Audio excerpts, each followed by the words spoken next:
Hey guys, hope you're having a great day. It's your boy Phil. So today we are going to cook and eat some Omaha steaks and crispy pork belly for the new year. So what are we waiting for? Let's start the video.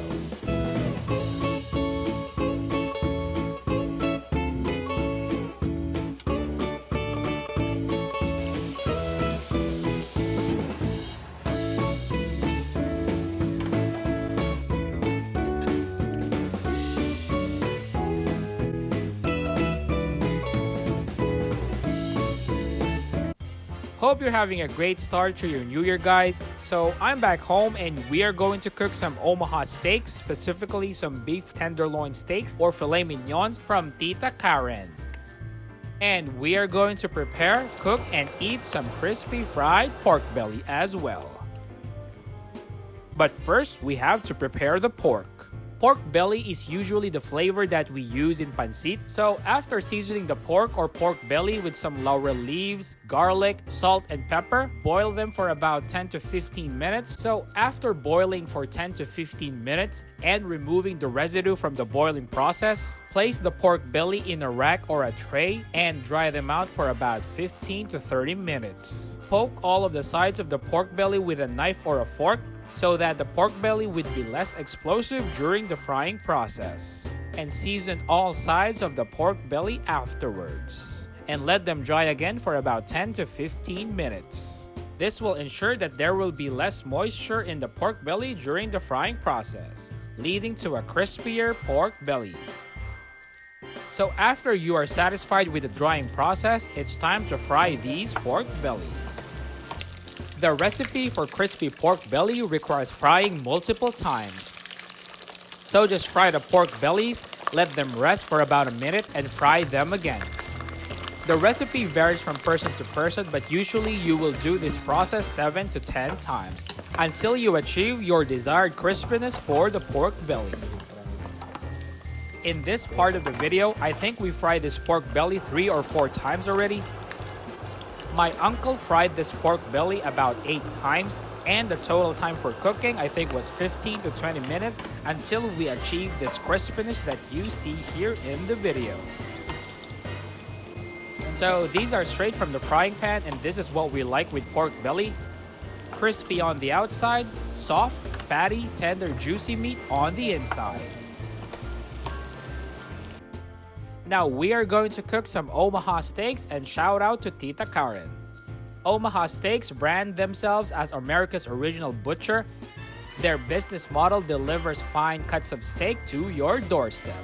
Now we are cooking some beef tenderloin steaks, also known as filet mignon, one of the tastiest and most tender cuts of beef. So after defrosting the steaks, we season the steaks on both sides with Himalayan pink salt. You can use regular salt if you want, or it depends on the flavor that you want in the crust of the steak. This salt ensures a well-seasoned crust on the surface once we pan-sear our steak. So in a hot pan, just melt about 2 to 3 tablespoons of butter. And you can also add some olive oil if you like. In medium heat, wait for the butter to slightly caramelize and put your filet mignons. So in here, we are using a non-stick pan and we are going to cook 4 steaks at a time.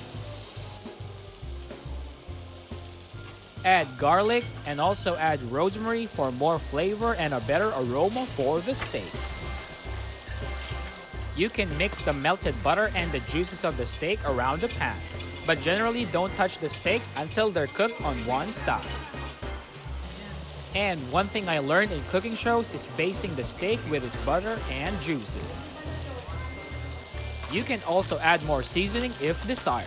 Since filet mignon is one of the most tender cuts, it takes about 5 to 7 minutes to cook each side to make your steaks medium to medium well.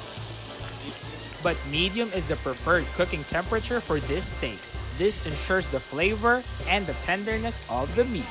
And that's the fatty and salty crust on the surface of the steak. Continue doing this for about 5 to 7 minutes each side until your desired temperature. And take out the steaks and let them rest for about 5 minutes. The next batch of steaks usually has more flavor because this has more butter and all of that fatty juices from the previous steak. So just repeat the same process in cooking the steaks in the first part of the video, and this is the result. A well-seasoned crust on the surface with the juices and butter flowing from the steak. So in my first plate, I got a filet mignon and a piece of pork belly. Now it's time to eat. I chose my steaks to be medium because that is the recommended temperature for filet mignon, and it preserves the tenderness and the flavors of that juicy, tender meat.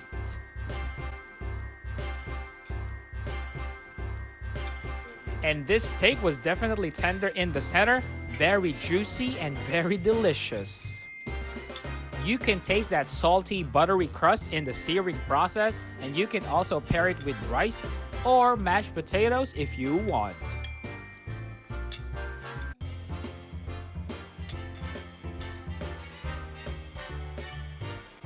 And that is the warm pink center that I like for my steak.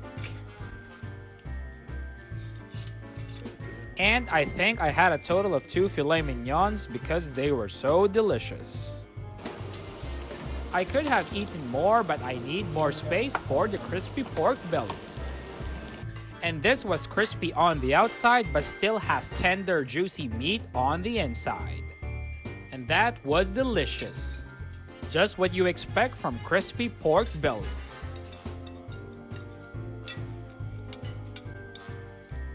Tender, juicy meat that retained all of its fat and all of its juices.